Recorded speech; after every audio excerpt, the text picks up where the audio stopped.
Lecture 4 এ সবাইকে welcome.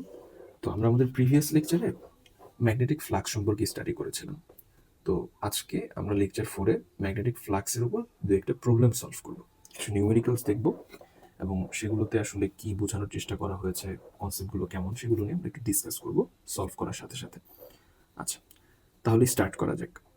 তো প্রথমেই প্রবলেম 1 এ আসলে কি বলেছে আমরা একটু আগে কোশ্চেনটা বুঝি। কোশ্চেনের রিকোয়ারমেন্ট কি, কোশ্চেনে আসলে কি কি ইনফরমেশন দেওয়া আছে, হিন্টস দেওয়া আছে, এগুলো আগে আমাকে একটু আগে ধরতে হবে, তারপর আমরা সলভে যাব। ওকে, সো আমরা এখানে দেখতেছি বলা হচ্ছে কি এ rectangular conducting loop of sides A 4 centimetre, B 6 centimetre is placed in a uniform magnetic field B, where B not, মানে বলা হচ্ছে আমাদেরকে একটা রেক্টেঙ্গুলার কন্ডাক্টিং লুপের কথা বলা হচ্ছে, মানে আমাদের কাছে একটা লুপ আছে, ঠিক আছে, এরকম একটা লুপ আছে। তো এই লুপের সাইডগুলোর বা বাহুগুলোর দৈর্ঘ্য দেওয়া আছে, লেটস সে এটা হচ্ছে 4 সেন্টিমিটার আর এটা হচ্ছে 6 সেন্টিমিটার। ওকে, সো এটা বলে দিছে আমাকে। এখন এই লুপটাকে, যেহেতু এটা একটা সারফেস, আমরা যদি দেখি এটা কিন্তু একটা তল বা সারফেসের মতো কাজ করতেছে, একটা রেক্টেঙ্গুলার লুপ, এখানে একটা তল দেখা যাচ্ছে। এটাকে কোথায় প্লেস করা হয়েছে? একটা ইউনিফর্ম ম্যাগনেটিক ফিল্ড। যে ইউনিফর্ম ম্যাগনেটিক ফিল্ড সম্পর্কে আমরা কি শিখেছিলাম? আমরা যখন ম্যাগনেটিক ফোর্স লাইন বা বলরেখা কি এটা যখন পড়তেছিলাম, তখন কিন্তু আমরা বলেছিলাম ইউনিফর্ম ম্যাগনেটিক ফিল্ড দেখতে কেমন হয়। ইউনিফর্ম ম্যাগনেটিক ফিল্ডগুলো দেখতে, অর্থাৎ কোন এক জায়গায় ইউনিফর্ম ম্যাগনেটিক ফিল্ড আছে এটা রিপ্রেজেন্ট করার জন্য আমরা কিন্তু ফোর্স লাইনগুলোর মধ্যে ইকুই ডিস্টেন্স রাখার চেষ্টা করি। ইকুয়াল ডিস্টেন্স রেখে আমরা বোঝাই যে এটা আসলে uniform magnetic field. It means কোনো একটা স্পেসে ইউনিফর্ম ম্যাগনেটিক ফিল্ড এক্সিস্ট করে তখনই বলা যাবে যখন ওই স্পেসের প্রত্যেকটা জায়গাতে ম্যাগনেটিক ফ্লাক্স ডেন্সিটি, অর্থাৎ বি এর ভ্যালুটা সেম থাকবে, ভ্যারি করবে না, চেঞ্জ হবে না। ওকে, ডিরেকশনও সেম থাকবে। তো এটাকে আমরা ইউনিফর্ম ম্যাগনেটিক ফিল্ড বলে থাকি। আচ্ছা, ইউনিফর্ম ম্যাগনেটিক ফিল্ডের ভেক্টর ফর্ম দেওয়া আছে, বি যেহেতু ভেক্টর, এটার ভেক্টর ফর্মটা এখানে দেওয়া আছে, এই যে দেখতেছি আমরা বোল্ড করে দেওয়া। সো বি দেওয়া আছে, বি নট একটা কনস্ট্যান্ট ভ্যালু, এটার ভ্যালু দিয়ে দিছে 0.5 টেসলা। আচ্ছা, সো প্রথম ইনফরমেশনটা আসতেছে আমাদের কাছে একটা রেক্টেঙ্গুলার লুপ, যেটা আমরা অলরেডি ডিসকাস করেছি, এটার সাইডগুলো কত কত দেওয়া। এরপর আমাকে ইউনিফর্ম ম্যাগনেটিক ফিল্ডের কথা বলেছে, যেটা আসলে বি নট আই, রাইট? আমরা আসলে আই ক্যাপ দিয়ে লিখি, এখানে বোল্ড করে দেওয়া হয়েছে। ভেক্টরালি যদি এক্সপ্রেস করি, আসলে আমাদের কাছে বি এর এক্সপ্রেশন এটা দেওয়া আছে ভেক্টর ফর্মে। তো এটা থেকে বোঝা যাচ্ছে বি আসলে এক্স এক্সিস বরাবর, পজিটিভ এক্স এক্সিস বরাবর ওর ডিরেকশন, রাইট? যেহেতু এখানে আই ভেক্টর আছে, আমরা জানি আই ক্যাপ ভেক্টরটা প্লাস এক্স এক্সিস বরাবর একটা ইউনিট ভেক্টর হিসেবে কনসিডার করা হয়ে থাকে। তাহলে বি এর ডিরেকশনটা হচ্ছে এক্স এক্সিস বরাবর। আচ্ছা, তো ওই ইউনিফর্ম ম্যাগনেটিক ফিল্ডে আমরা আমাদের এই যে লুপটা আছে এটাকে আমরা প্লেস করেছি। আচ্ছা, এমন একটা ওরিয়েন্টেশনে প্লেস করেছি যাতে করে আমাদের যে লুপটা আছে বা যে সারফেসটা আছে, এই সারফেসের উপর যদি আমি একটা লম্ব টানি বা নর্মাল ড্র করি, যেটা আসলে এরিয়া ভেক্টরের কথা বলা হচ্ছে, সেই এরিয়া ভেক্টরটা যাতে করে বি যেই দিকে আছে, ডিরেকশন অফ বি, ওইটার সাথে 37 ডিগ্রি এঙ্গেল ক্রিয়েট করে থাকবে। তার মানে সারফেসটা বা প্লেনটাকে এমন একটা ওরিয়েন্টেশনে রাখা হয়েছে যাতে করে আমাদের নর্মাল অথবা এরিয়া ভেক্টর যেভাবেই মেনশন করি, এই এরিয়া ভেক্টরটা আমাদের ম্যাগনেটিক ফ্লাক্স ডেন্সিটি বি, এইটার ডিরেকশনের সাথে 37 ডিগ্রি কোণ করে থাকবে। ওকে, ফাইন। তাহলে বি কোন দিকে আছে? এক্স এক্সিস বরাবর। তাহলে আমি আরেকভাবে বলতে পারি, আসলে এই সারফেসের নর্মাল বা লম্ব দিকে যে এরিয়া ভেক্টর, এই এরিয়া ভেক্টরটা আসলে এক্স এক্সিসের সাথে, পজিটিভ এক্স এক্সিসের সাথে 37 ডিগ্রি কোণ তৈরি করে থাকবে। এই ইনফরমেশনটা আমাকে দেওয়া আছে। ওকে, কোশ্চেনের ডিমান্ড হচ্ছে আমাকে এরিয়া ভেক্টর এ, এইটাকে আসলে লিখতে বলছে ভেক্টর ফর্মে, ঠিক আছে? ভেক্টর ফর্মে এরিয়া ভেক্টরটাকে রিপ্রেজেন্ট করতে বলছে। আর ফাইনালি আমাকে বলছে টোটাল যে ম্যাগনেটিক ফ্লাক্স আছে, এই সারফেস দিয়ে যে ম্যাগনেটিক ফ্লাক্সটা থাকবে সেটাকে বের করতে বলছে। ওকে, তাহলে আমি পুরো কোশ্চেনটা আরেকবার রিপিট করতেছি, সামারি করতেছি। আমাদের কাছে একটা রেক্টেঙ্গুলার কন্ডাক্টিং লুপ আছে, আয়তাকার একটা লুপ আছে, যার দুইটা সাইড বা বাহুর দৈর্ঘ্য আমাকে দেওয়া আছে 4 সেন্টিমিটার, 6 সেন্টিমিটার। আচ্ছা, এইটাকে আমরা একটা ইউনিফর্ম ম্যাগনেটিক ফিল্ডে প্লেস করেছি। তো ইউনিফর্ম ম্যাগনেটিক ফিল্ডের এক্সপ্রেশন দেওয়া ছিল, এটা এক্স এক্সিস বরাবর আছে, ওর ভ্যালুও দেওয়া আছে। আর আমাদের সারফেসটাকে এমন একটা ওরিয়েন্টেশনে রাখা হয়েছে যাতে করে এরিয়া ভেক্টরটা, যেটা সারফেসের উপর নর্মাল হবে বা লম্ব হবে, সেই এরিয়া ভেক্টরটা যাতে করে বি এর direction, it means positive X এক্সিসের সাথে সে 37 ডিগ্রি কোণ তৈরি করে থাকবে। কোশ্চেনের ডিমান্ড হচ্ছে এরিয়া ভেক্টরকে রিপ্রেজেন্ট করতে হবে ভেক্টরালি, আর হচ্ছে টোটাল ম্যাগনেটিক ফ্লাক্সটাকে ক্যালকুলেট করতে হবে। যেহেতু এটা ইউনিফর্ম ম্যাগনেটিক ফিল্ড আমাকে বলেই দিচ্ছে এটা ইউনিফর্ম ম্যাগনেটিক ফিল্ড, ভ্যারিয়েবল না, তাহলে আমরা কিন্তু আসলে আমরা আমাদের লাস্ট লেকচারে কেস ওয়ানে যা শিখেছি ডট প্রোডাক্টের মাধ্যমে ডিরেক্ট ফ্লাক্স বের করার যে আইডিয়া, সেই আইডিয়া ইউজ করে আমরা এখানে ম্যাগনেটিক ফ্লাক্সটাকে বের করবো। কিন্তু তার আগে আমরা আসলে একটু বোঝার চেষ্টা করি যে আসলে এই যে 37 ডিগ্রি বলেছে, এই ওরিয়েন্টেশনটা আসলে আসলে দেখতে কেমন। তো এটার জন্য আমরা এখন একটা ভিডিও দেখব।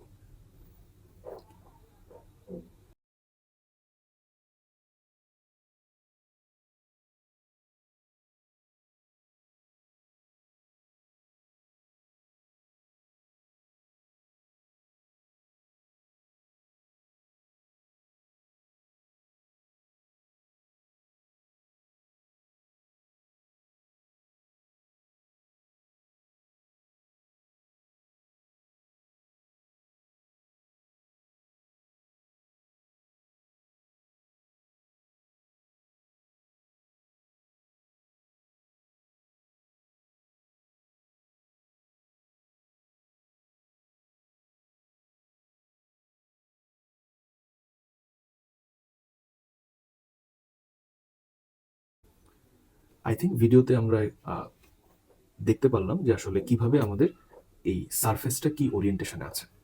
তো ওই ভিডিও থেকে আমরা একটা স্ন্যাপ এখানে আসলে অ্যাড করেছি। তো দেখতে অনেকটা এরকম ছিল। তো এইখানে আমাদের এটা হচ্ছে আমাদের প্লাস এক্স এক্সিস এই ডিরেকশনে আছে, যেদিকে আসলে এই যে আমাদের বি ভেক্টরটা এদিকে আছে, অর্থাৎ ম্যাগনেটিক ফ্লাক্স ডেন্সিটি মানে এই ডিরেকশন আছে প্লাস এক্স এক্সিসের দিকে। আর আমাদের যে সারফেসটা আছে, এই সারফেসের নর্মাল ডিরেকশনে কি থাকে বা লম্ব ডিরেকশনে কি থাকে, এরিয়া ভেক্টর যেটা রেড কালার দিয়ে দেখানো হয়েছে, এইটা আসলে এই দিক বরাবর আছে। তাহলে প্লাস এক্স এক্সিসের সাথে সে আসলে 37 ডিগ্রি কোণ তৈরি করে আছে, যেটা আসলে কোশ্চেনে বলা ছিল। Okay fine. এখানে এক্স এক্সিস আর ওয়াই এক্সিস কোনটা? এখন যেহেতু আসলে এনাফ ইনফরমেশন নাই এরিয়া ভেক্টরটা কি 3D হবে কিনা, আমরা ফর টাইম বিং আমরা ধরে নিচ্ছি যে আসলে এরিয়া ভেক্টরটা একটা 2D ভেক্টর, ঠিক আছে। এবং এটা যে কোনো একটা প্লেনে আছে, বাট এমন একটা প্লেনে থাকবে এক্স জেড এক্স ওয়াই অথবা ওয়াই জেড, তিনটা প্লেন আছে আমাদের। এখান থেকে এমন একটা তিনটা প্লেন থেকে এমন একটা প্লেনে থাকবে যে প্লেনে অবশ্যই এক্স এক্সিস ইনক্লুডেড, যাতে করে আমরা এক্স এক্সের সাথে 37 ডিগ্রি কোণটাকে কনসিডার করতে পারি। সো সেই জন্য আমরা এটা আমাদের উপর ডিপেন্ড করে। আমরা যদি এদিকে জেড এক্সিস ধরে নিই, এদিকে ওয়াই এক্সিস ধরে নিই, তাহলে আমরা বলতে পারি যে আসলে এরিয়া ভেক্টরটা আমরা একটু ভালো করে দেখি, এটা কিন্তু আসলে এক্স জেড প্লেনে আছে, রাইট? এরিয়া ভেক্টরটা আসলে এক্স জেড প্লেনে আছে। তাহলে এক্স জেড প্লেনে যদি থাকে, আমি যখন ভেক্টরালি এক্সপ্রেস করব, ওয়াই এক্সিস বরাবর কিন্তু এরিয়া ভেক্টরের কোনো কম্পোনেন্ট বা উপাংশ থাকবে না, শুধুমাত্র এক্স এক্সিস আর জেড এক্সিস বরাবর থাকবে। অর্থাৎ ওই যে আমরা যে ভেক্টরকে রিপ্রেজেন্ট করি আই জে কে ইউনিট ভেক্টরের মাধ্যমে, সো ওইখানে যে যে ইউনিট ভেক্টরটা আছে ওর কোএফিসিয়েন্ট বা সহগটা আসলে 0 হবে। ওকে, আচ্ছা আমাদের এখানে আসলে স্ন্যাপে এখানে বি নট এক্স ক্যাপ দেওয়া হয়েছে। আসলে এক্স ক্যাপ বলতে আসলে আই কে বোঝানো হচ্ছে, অর্থাৎ এক্স এক্সিস বরাবর আমরা যে ইউনিট ভেক্টরকে আই কনসিডার করি, এটাকে অনেক সময় কনভেনশনালি এক্স ক্যাপ দিয়েও প্রকাশ করা হয়ে থাকে। তো এটা ডিপেন্ড করে হোয়াট এভার, আসলে এটা বি নট আই বোঝাচ্ছে। এখন কোশ্চেনের প্রথম ডিমান্ড অনুযায়ী আমাদেরকে আসলে এরিয়া ভেক্টরকে রিপ্রেজেন্ট করতে হবে। তো আমরা বাই ডিফল্ট ধরে নিলাম যে আসলে এদিকে জেড এক্সিস আছে, এদিকে ওয়াই এক্সিস আছে। কেউ যদি মনে করে যে না আমি এদিকে ওয়াই এক্সিস নেব, এদিকে জেড এক্সিস নেব, তাতে মেজর কোনো সমস্যা হবে না, ঠিক আছে, করা যাবে, কোনো সমস্যা নেই। বাট হয়তো আমাকে এক্স জেড প্লেন নিতে হবে অথবা এক্স ওয়াই প্লেন নিতে হবে। আমি যদি ওয়াই জেড প্লেন নেই, তখন কিন্তু এক্স এক্সিসের সাথে 37 ডিগ্রি এঙ্গেল করে আছে, এই কথাটার বিশেষ কোনো সিগনিফিকেন্স থাকলো না, ঠিক আছে। আচ্ছা, সো এরিয়া ভেক্টর একটা 2D ভেক্টর হবে। এইটার জন্য আমি ধরে নিলাম যেহেতু এটা এক্স জেড প্লেনে আছে, এরিয়া ভেক্টরকে আমরা লিখতে পারি A X I plus A Z K, right? So ওর শুধুমাত্র এক্স এক্সিস বরাবর একটা কম্পোনেন্ট থাকবে, অর্থাৎ আই ইউনিট ভেক্টরটার কোএফিসিয়েন্ট 0 হবে না, নন জিরো একটা কিছু আসবে। আর জেড এক্সিস বরাবর ওর এ জেড একটা কম্পোনেন্ট বা উপাংশ থাকবে। তো এগুলোকে আমাদের বের করতে হবে। তাহলে কম্পোনেন্ট বের করার কনসেপ্ট আমরা আগেই শিখে এসেছি। তাহলে এক্স এক্সিস বরাবর ওর কম্পোনেন্টটা খুঁজতে হবে। তো আমি এখানে খুব ভালো করেই দেখতেছি যে আসলে এরিয়া ভেক্টরটা এই দিক বরাবর আছে, রাইট? এইটা হচ্ছে আমাদের এক্স এক্সিস। তাহলে এদের মাঝখানে এঙ্গেল 37। তাহলে এই দিক বরাবর যে কম্পোনেন্ট বা উপাংশ, এটাই কিন্তু আসলে এ এক্স এর ভ্যালু হবে। তাহলে এ এক্স এর ডিরেকশন এই দিকে থাকবে। ওকে, সো এটাকে যদি বের করতে চাই, তাহলে আমাদের ফর্মুলা কি বলতেছে? মূল ভেক্টরের মান into cos of in between angle. তাহলে ইন বিটুইন অ্যাঙ্গেল হচ্ছে 37। সো এইখানে তাহলে থাকতেছে হচ্ছে এ কজ 37। ঠিক আছে, কোন ডিরেকশনে, পজিটিভ এক্স এক্সিস বরাবর, এটাই কিন্তু আমাদের এ এক্স এর ভ্যালু হবে। ওকে, আচ্ছা, আরেকটা কম্পোনেন্ট রয়ে গেছে, সেটা হচ্ছে এজ, অর্থাৎ জেড এক্সিস বরাবর এরিয়া ভেক্টর এ এর কম্পোনেন্ট কত। আচ্ছা, তাহলে জেড এক্সিস এর সাথে কোন কত করে আসছে সেটা আমাকে দেখতে হবে। সো জেড এক্সিস এর সাথে কোনটা খুব ইজিলি বের করা যায়। এই টোটাল কোনটা অবশ্যই 90 ডিগ্রি, এক্স অক্ষ আর জেড অক্ষ নিজেদের মধ্যে 90 ডিগ্রিতে আছে। এতটুকু যদি 37 হয়, তাহলে এই অ্যাঙ্গেলটা কত হবে? এই অ্যাঙ্গেলটাই তো আমাদের দরকার, কারণ এটাই এরিয়া ভেক্টরের সাথে জেড এক্সিস এর ইন বিটুইন অ্যাঙ্গেল। তাহলে এটা অবশ্যই 90 মাইনাস 37 হবে, রাইট? সো আমি অ্যাঙ্গেলটা তাহলে পেয়ে গেলাম।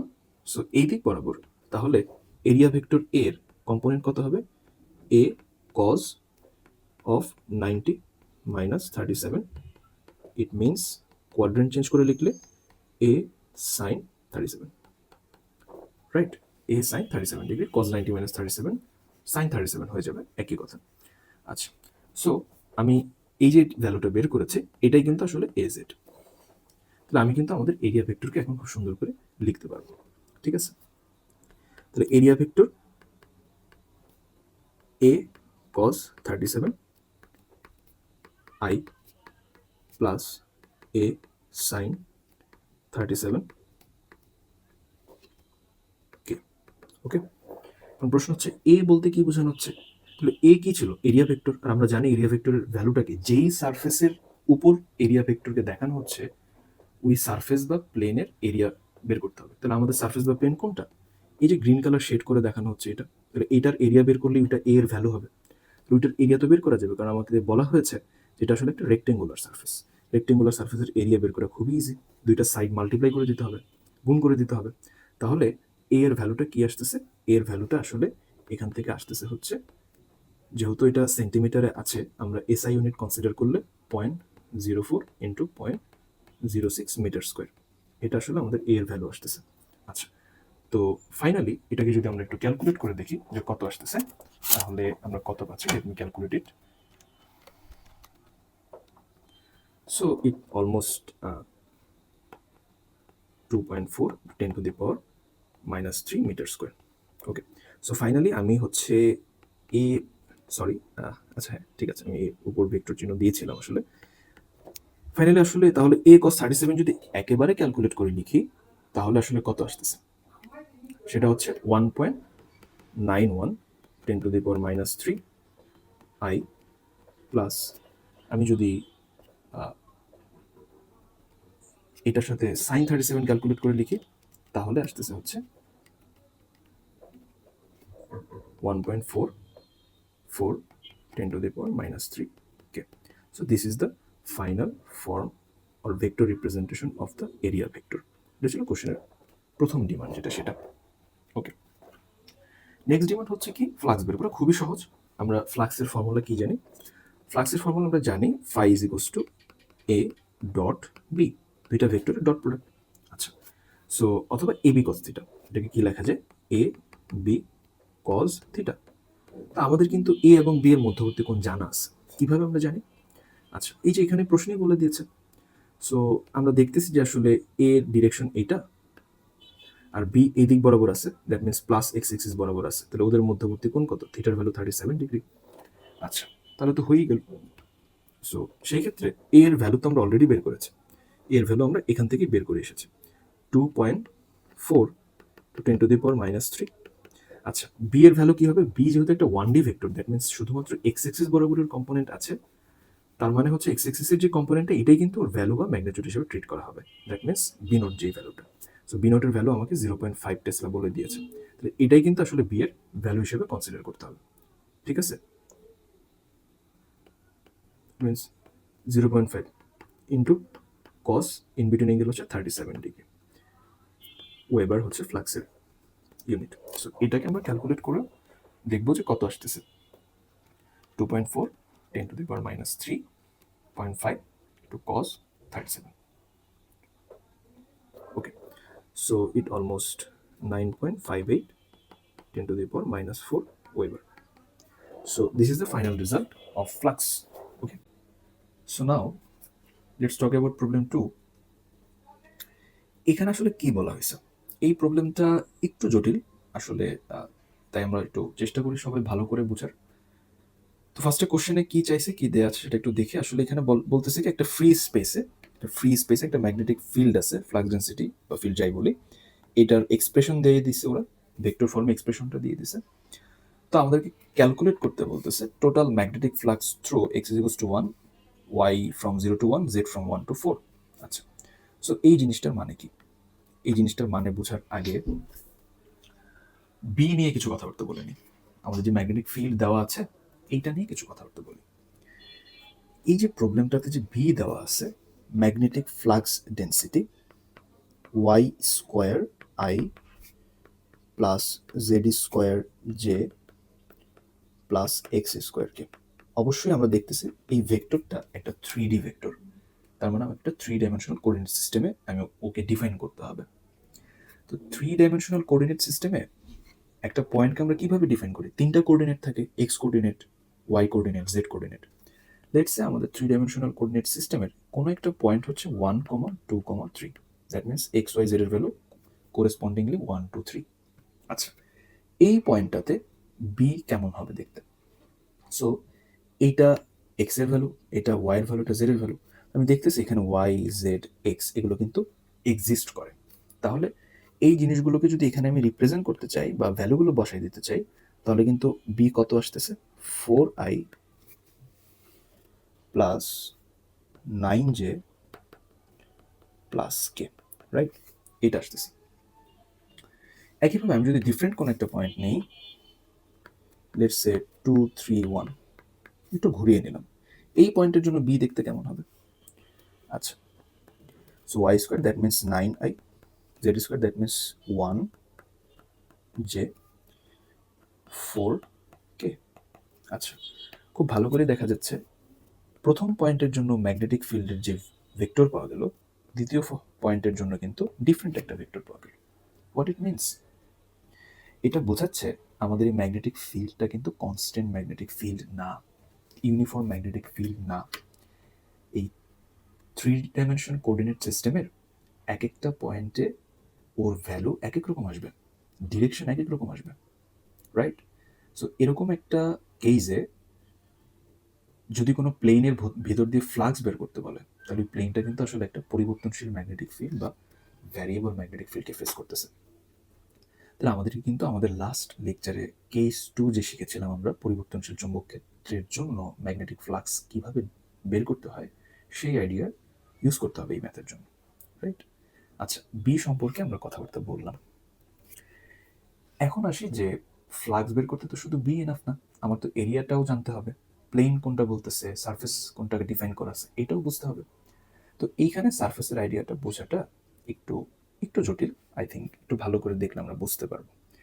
সারফেসটাকে ডিফাইন করা আছে x is equals to 1, y 0 to 1, z 1 to 4, এইভাবে। এটা কি আসলে একটা সারফেস বা প্লেনকে ডিফাইন করতেছে? এটা বুঝতে হবে। আসলে কি একটা সারফেস বা প্লেনকে ডিফাইন করে কিনা এটা বোঝার জন্য আমরা একটা ছোট্ট ভিডিও দেখবো এখন।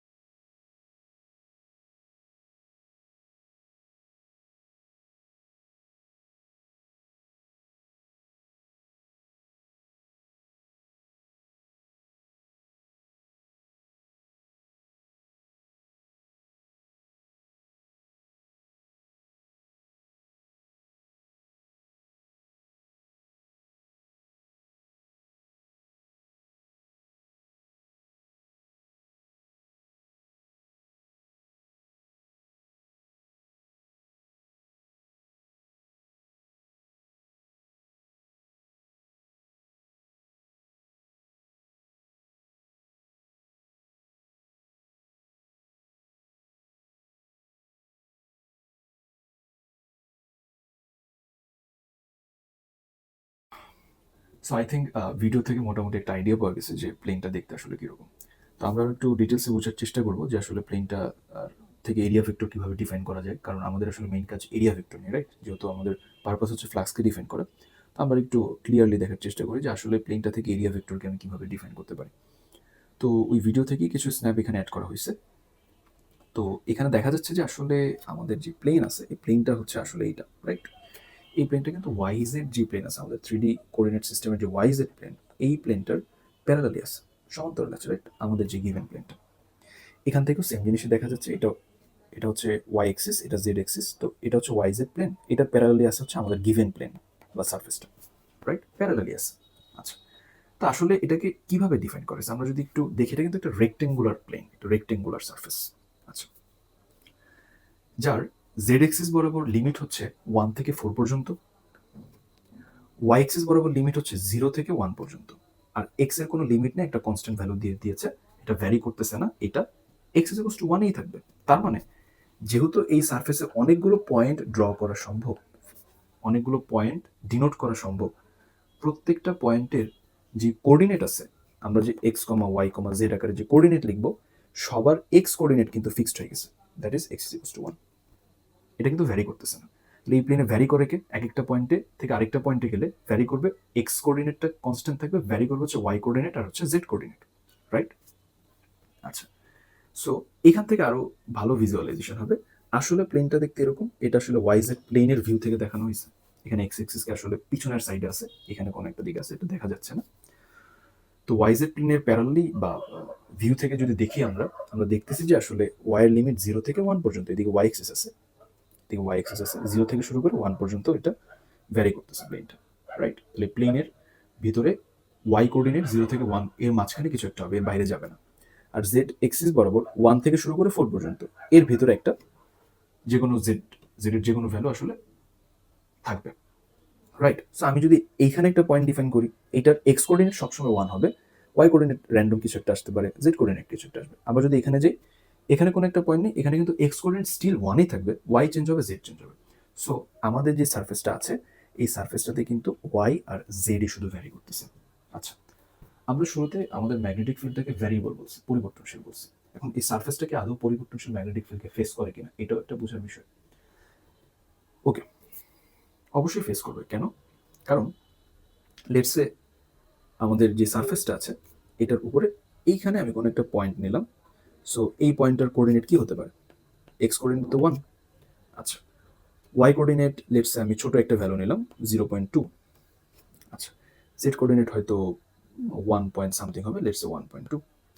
আমি এইখানে একটা পয়েন্ট নিলাম, এটার কোঅর্ডিনেট কি হতে পারে? এটার কোঅর্ডিনেট লেটসে এক্স কোঅর্ডিনেট 1ই হবে, y coordinate let's say 0.9, z coordinate আমি দিলাম 3.5, হোয়াট এভার র্যান্ডম কিছু ভ্যালু আমি সিলেক্ট করেছি ওয়াই আর জেড এর জন্য।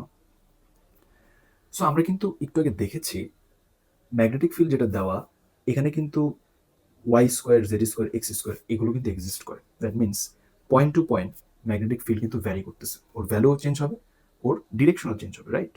সো অবভিয়াসলি আমাদের গিভেন যে প্লেন আছে, এই প্লেনেও তো এক একটা পয়েন্টে এক্স চেঞ্জ না হইলো, একটা পয়েন্ট থেকে আরেকটা পয়েন্টে গেলে ওয়াই তো চেঞ্জ হচ্ছে, জেড চেঞ্জ হচ্ছে, তাহলে অবশ্যই বি ভেক্টরটাও চেঞ্জ হবে, রাইট? হয়তো বি এর মধ্যে এখানে কে এর কোএফিসিয়েন্টটা সবসময় ফিক্স থাকবে, কারণ এক্স এর ভ্যালু আসলে 1 ফিক্স করে দেওয়া হয়েছে, এটা সবসময় 1 থাকবে, but y square z square তো ভ্যারি করতেছে। তার মানে অবশ্যই যে কোনো একটা ভ্যারি করলেই হইতো, বাট এখানে একই টাইমে দুইটা কোএফিসিয়েন্ট বা সহগ ভ্যারি করতেছে, তার মানে বি ভেক্টরটা আসলে এখানে ভ্যারি করতেছে। B itself a variable magnetic field বা পরিবর্তনশীল চৌম্বক ক্ষেত্র, এবং আমাদের সারফেসটাও একটা পরিবর্তনশীল চৌম্বক ক্ষেত্রকেই ফেস করবে। যেহেতু এই সারফেসটা একটা পরিবর্তনশীল চৌম্বক ক্ষেত্রকে ফেস করে, আমরা জানি সারফেস যখন ভ্যারিয়েবল ম্যাগনেটিক ফিল্ড বা পরিবর্তনশীল চৌম্বক ক্ষেত্র ফেস করে, আমরা ওই সারফেস বা প্লেনটাকে ছোট ছোট কিছু এরিয়াতে ভাগ করে নিয়ে দেন ইন্টিগ্রেশনের মাধ্যমে আমরা ম্যাগনেটিক ফ্লাক্সকে বের করি, যেটা আমাদের প্রিভিয়াস লেকচারে ফ্লাক্স বের করার কেস 2তে ছিল। যদি আমাদের ম্যাগনেটিক ফিল্ড ভ্যারিয়েবল হয় তখন আমরা কি করব? যদি আমাদের এরিয়াটা ভ্যারিয়েবল ম্যাগনেটিক ফিল্ড ফেস করে, তখন আমরা এরিয়াকে ছোট ছোট প্যাচ বা ছোট্ট ছোট্ট এরিয়াতে, টোটাল এরিয়াটাকে ছোট ছোট কিছু এরিয়াতে ভাগ করে নিয়ে তারপর আমরা কাজ করতাম, রাইট? আচ্ছা, সো এখানেও আমাদেরকে সেম কাজটাই করতে হবে। সো এখন তাহলে আমরা একটু দেখি যে ছোট ছোট যে আমি এরিয়াতে ভাগ করে নিব সেটা কিভাবে করা যেতে পারে, এবং কিভাবে সেখান থেকে একটা এরিয়া ভেক্টরকে ডিফাইন করা যেতে পারে। কারণ সারফেস তো ডিফাইন করলাম, বা প্লেনটা কি দেওয়া আছে, তলটা কি দেওয়া আছে সেটা আমরা ডিফাইন করলাম, দেখতে কেমন হবে, কি হবে, একটা ছোট ভিডিওর মাধ্যমে সেটা দেখার চেষ্টা করেছি। এখন আসি এরিয়া ভেক্টরকে কিভাবে ডিফাইন করা যায় এই প্লেন থেকে, সেটা একটু দেখি। আচ্ছা, যেহেতু আমাদের সারফেসটা বা প্লেনটা ওয়াইজেড তলের সমান্তরালে আছে, প্যারালালি আছে, তাহলে অবশ্যই এই সারফেস থেকে যদি একটা লম্ব ভেক্টর টানি, পারপেন্ডিকুলার একটা ভেক্টর টানি, তাহলে অবশ্যই সেটা এক্স ডিরেকশনে থাকবে, কারণ ওয়াইজেড প্লেনের সাথে প্যারালালি যে কোনো সারফেস থেকে এক্স এক্সিসের ডিরেকশনে যে কোনো ভেক্টর লম্ব থাকে, রাইট? 90 ডিগ্রিতে থাকবে। সো আমার তো লম্ব দিকে একটা ভেক্টর দরকার, যেটাকে আমরা এরিয়া ভেক্টর নাম দিচ্ছি। তাহলে এই প্লেনটা আমাদের যে গিভেন সারফেস বা প্লেনটা আছে, তলটা আছে, সেখান থেকে যদি আমি এরিয়া ভেক্টরকে ডিফাইন করি লম্ব দিকে, সেটা অবশ্যই এক্স ডিরেকশনে থাকবে, অন্য কোনো ডিরেকশনে না, এক্স অ্যাক্সিসের প্যারালালি থাকবে ভেক্টরটা। তাহলে এই এরিয়া ভেক্টরটার শুধুমাত্র এক্স কম্পোনেন্ট থাকবে, মানে আই এর সহগ থাকবে, জে এবং কে এর কোনো সহগ থাকবে না, কোএফিশিয়েন্ট থাকবে না। I think it's clear. So আমাদের প্রবলেমের জন্য আমরা যে এরিয়া ভেক্টরের সাথে ডিল করব, সেই এরিয়া ভেক্টরটার শুধুমাত্র এক্স কম্পোনেন্ট থাকবে।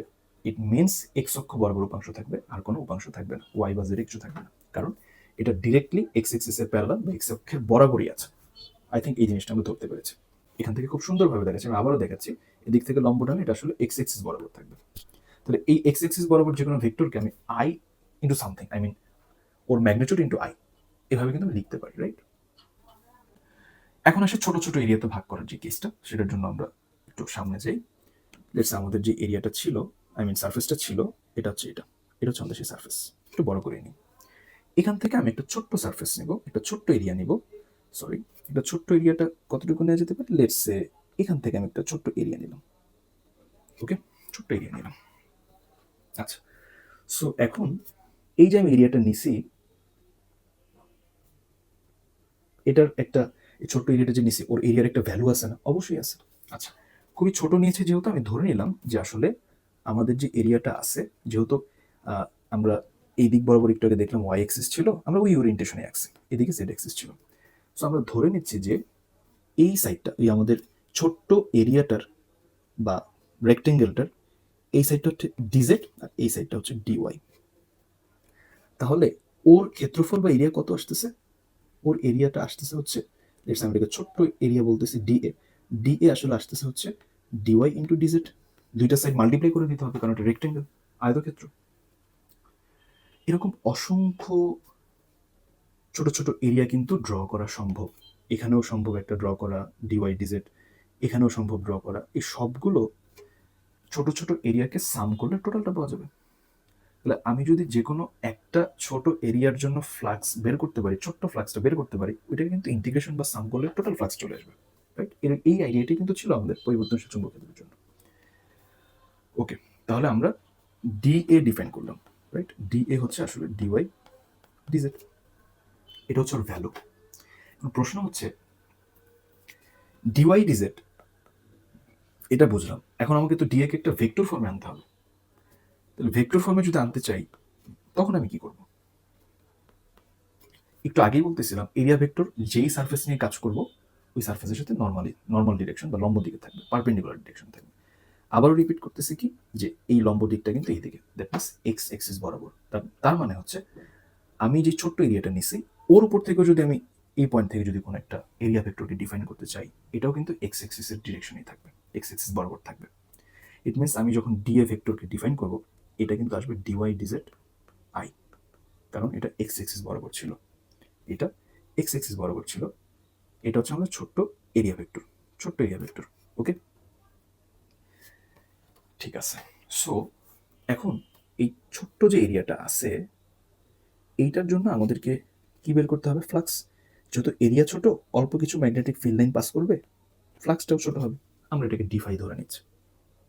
তাহলে ডিএ পরিমাণ ক্ষেত্রফল দিয়ে, এরিয়া দিয়ে যে পরিমাণ ফ্লাক্স পাওয়া যাচ্ছে ওর সাথে, সেটা হচ্ছে ডিফাই। তাহলে ডিফাইকে কিভাবে ডিফাইন করা যায়? ডিফাই হচ্ছে বি ডট ডিএ। ডিফাই কিভাবে পাওয়া যাবে? B dot d A, right? Okay, fine. So now d phi যদি বি ডট ডিএ হয়, সো বি কি ছিল? বি ছিল ওয়াই স্কোয়ার আই, ভেক্টর লিখতেছি, Z square J, X square K, right? এই ভেক্টরটার সাথে আমরা আরেকটা ভেক্টরের ডট প্রয়োগ করতেছি বা ডট গুণ করতেছি, সেই ভেক্টরটা হচ্ছে ডিওয়াই ডিজেড আই। আচ্ছা, সো ডট প্রোডাক্টের রুল কি ছিল? মানে সিমিলার কোএফিসিয়েন্টগুলোকে মাল্টিপ্লাই করে সাম করতে হবে। দ্যাট মিনস আই এর সাথে আই এর কোএফিসিয়েন্টকে মাল্টিপ্লাই করতে হবে, জে এর সাথে জে এর কোএফিসিয়েন্টকে মাল্টিপ্লাই করতে হবে, এইভাবে করতে হবে, কে এর সাথে কে এরটা। বাট আমরা দেখতেছি যে আসলে ডি এ ভেক্টরের কোনো জে আর কে এর কোএফিসিয়েন্ট বা সহগ নেই, সেগুলোকে জিরো ধরলে আমাদের কিন্তু zero into Z square zero হয়ে যাচ্ছে, zero into x square zero. That means final dot প্রোডাক্টের মধ্যে কোনো জে বা কে এক্সিস্ট করে না। ফাইনাল ডট প্রোডাক্টটাও মানে জে বা কে এর সহগ থেকে কোনো ভ্যালু এখানে আসবে না। মানে আমি যেটা বলতে চাচ্ছি আসলে আয়ের কোএফিসিয়েন্ট মাল্টিপ্লাই করে দিলে কিন্তু হয়ে যাচ্ছে, ডট প্রোডাক্ট বের হয়ে যাবে। সো আয়ের কোএফিসিয়েন্টগুলো যদি মাল্টিপ্লাই করে লিখি তাহলে আসলে কি হচ্ছে, y square dy dz, simply. এটাই কিন্তু আমাদের ডি ফাই এর ভ্যালু, এটা হচ্ছে আমাদের ডি ফাই এর ভ্যালু। ওকে ফাইন, এখন আমাদের কাজ কি, টোটাল ফ্লাক্স বের করা। টোটাল ফ্লাক্স আমি কিভাবে বের করবো, আমরা জানি ইন্টিগ্রেশন করে বের করতে হয়। তাহলে ইন্টিগ্রেশন অফ ডি ফাই করলে আমি কিন্তু টোটাল ফ্লাক্সটা পেয়ে যাব। এবং মনে রাখতে হবে এটা কিন্তু ক্লোজ সারফেস ইন্টিগ্রাল ছিল, অর্থাৎ সারফেসটা ক্লোজ। আমাদের ক্লোজ সারফেস কত, ওয়াই হচ্ছে 0 থেকে 1, জেড হচ্ছে 1 থেকে 4। এই লিমিটের মধ্যে আমাদের সারফেসটা কিন্তু আছে। এই টোটাল সারফেসের মধ্যে আমাকে ইন্টিগ্রেশন করে এই টোটাল লিমিটটা আমাকে ইউজ করতে হবে। তার মানে জেড এর লিমিট ইউজ করতে হবে, ওয়াই লিমিট ইউজ করতে হবে, ঠিক আছে? কারণ এটা সারফেস ইন্টিগ্রাল, লাইন ইন্টিগ্রাল না যে একটা লাইন বরাবর একজনের লিমিট দিলে হয়ে যাবে। এটা হচ্ছে সারফেস ইন্টিগ্রাল। এটাকে কি বলে, যে আমি যেখানে একটা সার্কেল সাইন দিয়েছি ইন্টিগ্রেশনের সাইনের মধ্যে, এটা হলো সারফেস ইন্টিগ্রাল বোঝায়। তো সারফেস ইন্টিগ্রাল বললে আমাকে দুই জনের লিমিটকে কনসিডার করতে হবে। ওকে, আচ্ছা, দুইটা ডাইমেনশনে আমাকে কনসিডার করতে হবে। তো আমাদের ডাইমেনশন কি কি আছে, ডিওয়াই ডিজেড। নর্মালি আমরা ইন্টিগ্রেশন যখন ক্যালকুলাসে বলি, বেসিক যে ইন্টিগ্রেশন, সেখানে কি y is a something function of x, শুধুমাত্র ডিএক্স বা এক্স এর রেসপেক্টে আমি ইন্টিগ্রেট করে দিচ্ছি। এখানে কিন্তু যেহেতু সারফেস ইন্টিগ্রাল, সারফেস কখন তৈরি হয়, প্লেন কখন তৈরি হয়, যার দুইটা ডাইমেনশন থাকে। ডিওয়াই ডিজেড হচ্ছে আমাদের এখানে ডাইমেনশন, বা আই মিন ওয়াই আর জেড ডাইমেনশন। এক্স কিন্তু fixed, X is equals to 1 বলে দিয়েছিল। আই থিঙ্ক বিষয়টা ক্লিয়ার হয়েছে। ভ্যারি করতেছে, ওয়াই ভ্যারি করতেছে, জেড ভ্যারি করতেছে, তাহলে ওদের উপর একটা লিমিট কাজ করবে, তাহলে আমাকে দুজনের লিমিট কনসিডার করতে হবে। সো এই জিনিসটাকে আমি ডিফাই এর ভ্যালু বসিয়ে দিয়ে আরেকটু ভেঙে লিখতে পারি। এখানে আসলে দুইটা ডাইমেনশনে যেহেতু ইন্টিগ্রেশন বা সাম করা লাগতেছে, লিমিটটাকে কনসিডার করা লাগছে, আমি এইভাবে ডাবল ইন্টিগ্রেশন দিয়ে বিষয়টাকে রিপ্রেজেন্ট করতে পারি। সারফেস ইন্টিগ্রালকে ডাবল ইন্টিগ্রেশন দিয়ে রিপ্রেজেন্ট করা যেতে পারে। ডিফাই এর ভ্যালু হচ্ছে y square dy dz. Okay, so z starts from 1 to 4, limit দিতে হবে, আপার লিমিট হচ্ছে 4, লোয়ার লিমিট 1, আর ফার্স্ট ইন্টিগ্রেশনের লিমিটটা হবে y is equals to 0 to 1। So ফার্স্টে আমরা সিম্পলি, এখানে জটিলতার কিছু নেই, দেখে মানে ঝামেলা করার কিছু নেই, ডাবল ইন্টিগ্রেশন খুব টাফ কিছু না। ফার্স্টে আমরা এই ইন্টিগ্রেশনটা পারফর্ম করবো, ফার্স্টে আমরা সিম্পলি এই ইন্টিগ্রেশনটা পারফর্ম করবো, আর বাকি কি আছে সব ভুলে যাই। জাস্ট এই ইন্টিগ্রেশনটাকে যদি পারফর্ম করি, আসলে আমরা কি দেখতেছি এখানে, আমরা আসলে দেখতেছি নর্মালি একটা ইন্টিগ্রেশন আছে ওয়াই স্কোয়ার ডিওয়াই, অবশ্যই ওয়াইকে ডিওয়াই এর রেসপেক্টে ইন্টিগ্রেশন করা যাবে, ওয়াই স্কোয়ারকে ওয়াই ইজ ইকুয়ালস টু 0 থেকে 1 পর্যন্ত, রাইট? এই ইন্টিগ্রেশন তো নর্মালি আমাদেরকে দিলে আমরা করতেই পারতাম, ক্যালকুলাসে আমরা নর্মাল যে ইন্টিগ্রেশন শিখেছি সেইভাবে করতে হবে। সো সেটা করবো, আর বাকি যা আছে অ্যাজ ইট ইজ থাকবে, ওইগুলো নিয়ে আমাদের কোনো মাথা ব্যথা নেই। ওকে, সো এটা করলে কি হবে, ওয়াই স্কোয়ারের ইন্টিগ্রেশন কি হবে, ওয়াই কিউব বাই 3, স্কোয়ার ব্র্যাকেটের ভিতরে আমরা লিমিট লিখে দেবো 0 থেকে 1। সো কত আসতেছে, 1 বসালে হয়ে যাচ্ছে 1/3 আসতেছে, রাইট? 0 বসালে 0 হয়ে যাচ্ছে। তো তার মানে আমি আসলে আমাদের ভিতরের যে ইন্টিগ্রালটা আছে, এই ইন্টিগ্রালের ভ্যালু পাচ্ছি হচ্ছে 1/3। সো এই 1/3টা এখানে বসিয়ে দিলাম, বাকি থাকলে একটা ইন্টিগ্রেশন 1/3 ডিজেড ফ্রম 1 to 4, এটা কিন্তু জেড এর লিমিট। এখন কিন্তু ইন্টিগ্রেশনটা আমাকে জেড এর রেসপেক্টে করতে হবে। সো এটা হচ্ছে ডাবল ইন্টিগ্রেশন বা সারফেস ইন্টিগ্রেশন করলাম, সারফেস ইন্টিগ্রাল মানে দুইটা ডাইমেনশন ইন্টিগ্রেশন করতে হবে, ঠিক আছে? যেহেতু একটা প্লেন বা সারফেস দুইটা ডাইমেনশন নিয়ে তৈরি হবে, 2D হয় আর কি। ওকে, সো ফাইনালি কি থাকতেছে তাহলে, ফাইনালি হচ্ছে ফাই ইজ ইকুয়ালস টু, আমরা যেটা এখানে আসলাম জিনিসটা আবার লিখি আমি, 1 to 4 1/3 DZ. So 1/3 it's a constant value, এটা বাইরে রাখলাম, আর শুধু ডিজেড এর ইন্টিগ্রেশন হবে Z limit 1 to 4, that is 1/3 4 minus 1, that is simply 1 Weber. So this is the final answer